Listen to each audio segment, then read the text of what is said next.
कैसे हो प्यारे बच्चों। आशा करती हूँ आप सभी स्वस्थ होंगे।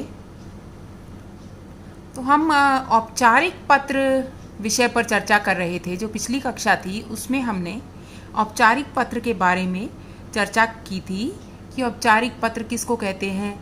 फॉर्मल लेटर, जो कहीं किसी दफ्तर में या किसी शिकायत के लिए या अपने स्कूल की प्रधानाचार्य को, इस तरह के जो पत्र होते हैं इनको हम औपचारिक पत्र में लेते हैं। तो इसको लिखने का क्या तरीका है, फॉर्मेट क्या है, उस पर आज मैं वो दिखाने जा रही हूँ आपको। सबसे पहले जब भी हम औपचारिक पत्र लिखना शुरू करें, सबसे पहला जो अंग होता है औपचारिक पत्र का, प्रेषक पता, मतलब भेजने वाले का पता। प्रेषक कौन होता है? भेजने वाला। भेजने वाले का पता सबसे पहले लिखा जाता है। मैं अगर पत्र लिख रही हूँ तो मैं अपना मकान नंबर लिखूंगी, अपना कॉलोनी का नाम लिखूंगी, अपने शहर का नाम लिखूंगी। उसके बाद दूसरा अंग होगा औपचारिक पत्र का दिनांक। जो भी दिनांक हो, मैंने अगर ये 29 मई को आपका जो ये पत्र लिखना शुरू किया था, तो 29 मई मैंने लिखा है। जिस दिन आप पत्र लिख रहे हो उस दिन की दिनांक लिखोगे।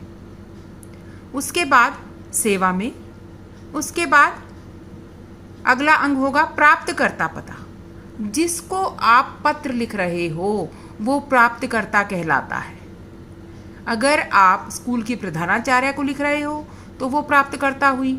अगर आप नगर निगम के अध्यक्ष को लिख रहे हो तो वो प्राप्तकर्ता हुए। अगर आप बिजली बोर्ड अधिकारी को पत्र लिख रहे हो या किसी अखबार के संपादक को लिख रहे हो तो वो प्राप्तकर्ता हुए। तो यहाँ पर सेवा में ज़रूर लिखना है। सेवा में के बाद आप लिखोगे, मान लो प्रधानाचार्य को लिख रहे हो तो आप लिखोगे सेवा में प्रधानाचार्य जी। कहाँ के प्रधानाचार्य है? Lieutenant Atul Kataria memorial school, Gurugram. उसके बाद आपने विषय लिखना है। आप किस विषय पर अपना पत्र लिख रहे हो। विषय आप पूरा लिखने के बाद, मान लीजिए आप 2 दिन के अवकाश के लिए लिख रहे हो, या मान लीजिए आप अपनी जो घर के आसपास गंदगी फैली हुई है उसको उठवाने के लिए लिख रहे हो, तो यहाँ पर विषय लिख करके, विषय शब्द लिखना है आपको, डैश डाला आपने। उसके बाद यहाँ पर आप लिखोगे क्या विषय है, 2 दिन के अवकाश के लिए या 2 दिन के अवकाश हेतु। हेतु का मतलब होता है के लिए। या आप गंदगी उठवाने के लिख रहे हो तो लिखोगे आप गंदगी उठवाने हेतु, या सड़क की मरम्मत के लिए सड़क की मरम्मत हेतु। इस तरह से आपको विषय लिखना है। विषय को और अच्छे से दिखाने के लिए, हाईलाइट करने के लिए आप उसको रेखांकित भी कर सकते हो ताकि पत्र में आपका विषय अलग से नजर आए। उसके बाद जहां पर भी मैंने ये क्रॉस दिखाए हैं बेटे, क्रॉस का मतलब है आपको एक पंक्ति यहाँ पर छोड़नी है। वो लिखने के बाद, जैसे प्रेषक पता है उस पूरा लिखा आपने, उसके बाद एक पंक्ति छोड़ दी, दिनांक लिखी, फिर एक पंक्ति छोड़ दी, फिर सेवा में के बाद कोई क्रॉस नहीं है, यहाँ नहीं छोड़नी पंक्ति। प्राप्तकर्ता का पूरा पता लिख के फिर छोड़नी है। विषय लिखा, विषय के ऊपर नीचे दोनों जगह छूटेगी एक लाइन। उसके बाद संबोधन। संबोधन में आप क्या लिखेंगे? महोदय या महोदया, जैसे आप इंग्लिश के लेटर में लिखते हो ना, सर, मैडम, या हिंदी में हम और अच्छा लिख सकते हैं मान्यवर, ये भी प्रयोग कर सकते हैं, या महोदय, महोदया, ये दोनों शब्द ठीक हैं। उसके बाद पत्र शुरू करना है। पत्र की बॉडी आ जाती है। क्या लिखना है उसमें? शुरुआत, जो औपचारिक पत्र की बॉडी हमेशा इस तरह से शुरू करनी है, सविनय निवेदन यह है कि आगे जो भी आपका है बात, उसके बाद शुरू करनी है। शुरुआत हमेशा इसी प्रकार से करनी है। पत्र की जो बॉडी है वो 3 पैराग्राफ में होनी चाहिए, 3 अनुच्छेद में होनी चाहिए। विषय वस्तु बॉडी को ही कहा जाता है। और सेकंड पैरे में आपकी मुख्य बात आ जानी चाहिए। तीसरा पैरा समापन के तौर पे आपने एंडिंग कर दी कि आशा, जैसे मान लो अगर छुट्टी है तो आशा करती हूँ या आशा करता हूँ कि आप मुझे अवकाश प्रदान करेंगी, छुट्टी के लिए है। अगर सफाई के लिए तो आप लिखेंगे आशा करते हैं कि आप हमारी समस्या की ओर अवश्य ध्यान देंगे और जल्द से जल्द इस समस्या से हमें छुटकारा दिलवाएंगे। फिर एंड में आप धन्यवाद ज़रूर लिखेंगे। धन्यवाद या सधन्यवाद एक ही बात है। उसके बाद पूर्ण विराम लगाएंगे। एंड में भवदीय, अगर बॉय है तो भवदीय लिखेगा, अगर गर्ल है तो भवदीया लिखेगा। मात्रा का ध्यान रखना, भवदीय, भवदीया में मात्रा हमेशा बड़ी ई की आएगी। कॉमा लगा करके नीचे अपना पूरा नाम लिखेंगे। फॉर्मल लेटर में अपना पूरा नाम लिखा जाता है। और अगर आप प्रधानाचार्य को लिख रहे हो वहाँ पर अपनी कक्षा और अनुक्रमांक भी आप लिखेंगे। ठीक है, नाम लिखा, आपने लिखा अपना रोल नंबर, उसके नीचे अपनी कक्षा आपने लिख दी। ये आपके औपचारिक पत्र का प्रारूप है। मुख्य बात क्या ध्यान रखनी है, एक तो जहाँ पर भी आप विराम चिन्हों का विशेष ध्यान रखें, कहाँ कॉमा आएगा, कहाँ पूर्ण विराम आएगा, एक तो ये बात ध्यान रखनी है। विषय वस्तु की शुरुआत हमेशा ऐसे ही करनी है, कोई भी औपचारिक पत्र हो। सविनय निवेदन यह है कि पहला पैरा शुरू ही इस तरह से होगा। ठीक है, अब जैसे मैंने आपको एक बार फिर से पुनः दोहरा देती हूँ, सारे अंक देखिए। सबसे पहले प्रेषक पता मैंने कोई भी एग्जाम्पल लिख दिया, मकान नंबर 612 राजीव नगर गुरुग्राम, ये हमारा प्रेषक पता हो गया, भेजने वाले का पता। मान लो मैं लिख रही हूँ, मैंने कोई भी रैंडम एक एड्रेस लिख दिया। उसके बाद दिनांक लिख दी, मान लो मैं 29 तारीख को पत्र लिख रही हूँ, 29 मई 2020, क्योंकि मैंने जब ये तैयार किया था उस दिन 29 मई थी, तो मैंने उस दिन की दिनांक लिखी है। उसके बाद ये पंक्तियाँ आपको ध्यान रखनी है कहाँ छूटेंगी। ठीक है, प्रेषक पता के बाद पूरा लिखने के बाद छूटेगी, उसके बाद दिनांक लिखी, उसके बाद छूटेगी। उसके बाद सेवा में अगर प्रधानाचार्य को लिख रहे हो तो प्रधानाचार्य जी lieutenant Atul Kataria memorial school Gurugram पूर्ण विराम। देखो यहाँ पर कहाँ कहाँ कॉमा आए हैं, इन बातों का ध्यान रखना है। लेकिन दिनांक के अंत में कुछ भी नहीं आएगा। कई बच्चे पूर्ण विराम लगा देते हैं, कई बच्चे फुल स्टॉप लगा देते हैं। इंग्लिश में बेशक आप लगाते हो, पर हिंदी में ना तो फुल स्टॉप आएगी ना यहाँ पर पूर्ण विराम आएगा। उसके बाद यहाँ पर आपने प्राप्तकर्ता पता लिख दिया, किसको पत्र लिख रहे हो, प्रधानाचार्य जी को लिख रहे हो स्कूल की।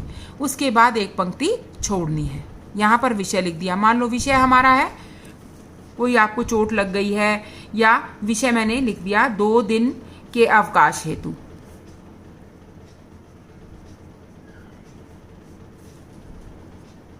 हेतु शब्द का मतलब है के लिए, और इसको अगर आप अंडरलाइन कर दोगे तो और अच्छे से, चाहे आप सीधी लाइन डाल दो या आप किसी तरह से भी डाल दो, ताकि आपका विषय अच्छे से अलग से दिख जाए।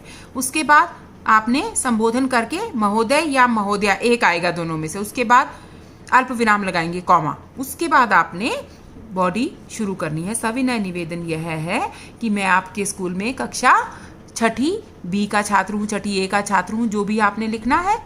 उसके बाद अपनी समस्या को लिखोगे, और उसके बाद क्या लिखोगे, आप उसका आपने कारण लिख दिया, अपनी समस्या लिख दी। उसके बाद कि आप क्या चाह रहे हो, उसमें अवकाश चाह रहे हो तो आपने वो बात लिखी, और अंत में उसमें लिख देंगे आशा करता हूँ या आशा करती हूँ कि आप मुझे अवकाश प्रदान करेंगे।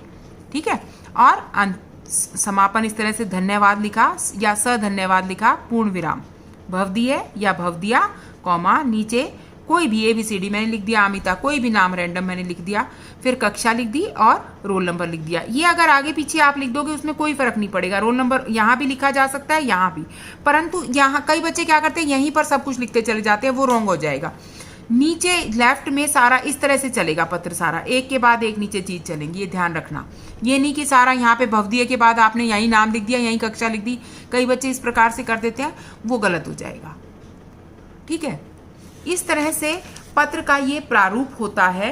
पत्र का फॉर्मेट आपको मैं घर से लिखने के लिए भी दूंगी, आपको उसकी पिक्चर भेजूंगी, आप करें उसको इसी प्रकार से करना। मान लो मैंने दे दिया अवकाश, आपको चोट लग गई है, मैंने दे दिया अवकाश के लिए, 2 दिन के अवकाश के लिए, तो आप कैसे लिखोगे, ये सारा आपने सेम टू सेम इस तरह से लिख दिया। अपना पता लिख दिया, डेट लिख दी, प्राप्तकर्ता का पता लिख दिया, विषय लिख दिया, संबोधन कर दिया। उसके बाद आप क्या करोगे, सविनय निवेदन यह है कि मैं कक्षा 6ठी बी का ए का जो भी आपका सेक्शन है का छात्र हूँ या की छात्रा हूँ। कल जब मैं स्कूल से घर लौट रही थी तो रास्ते में मेरी साइकिल एक स्कूटर या मोटरसाइकिल से टकराकर दुर्घटनाग्रस्त हो गई, जिसके कारण मुझे चोट भी आई, और डॉक्टर ने मुझे 2 दिन अवकाश करने की, 2 दिन आराम करने की सलाह दी है।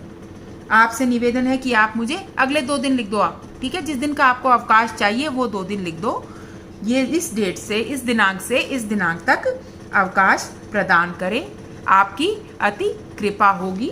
और नीचे सधन्यवाद या धन्यवाद, उसके बाद भवदीय, आज्ञाकारी शिष्य वगैरह सब मैंने हटा दिया है, एक ही शब्द का इस्तेमाल कर दो। भवदीय या भवदिया का मतलब होता है एप्लीकेंट, जो एप्लीकेशन लिख रहा है। हर तरह के औपचारिक पत्र में आप ये शब्द इस्तेमाल कर सकते हो। आज्ञाकारी शिष्य वगैरह तो केवल आप किस में करते हो, स्कूल में प्रधानाचार्य को लिखते समय करते हो, लेकिन भवदीय या भवदीया शब्द आप किसी भी औपचारिक पत्र में कर सकते हो। इसलिए ये एक ही शब्द लर्न कर लो, वो आपके लिए ज़्यादा अच्छा है। नीचे अपना नाम, कक्षा, रोल नंबर आपने लिख दिया, ये आपका पत्र तैयार हो गया। तो बेटे ये आपका औपचारिक पत्र है। पत्र के अंग बता दिए क्या क्या ज़रूरी है आपको लिखने, और उसके बाद किस तरह से आपको उसकी विषय वस्तु बनानी है, मतलब बॉडी आपको किस तरह से लिखनी है। 3 पैराग्राफ अवश्य ही होने चाहिए।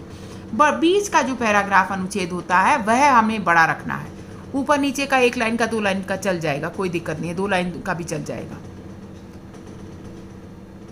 चलो ठीक है बेटा, ये आपका पत्र हुआ।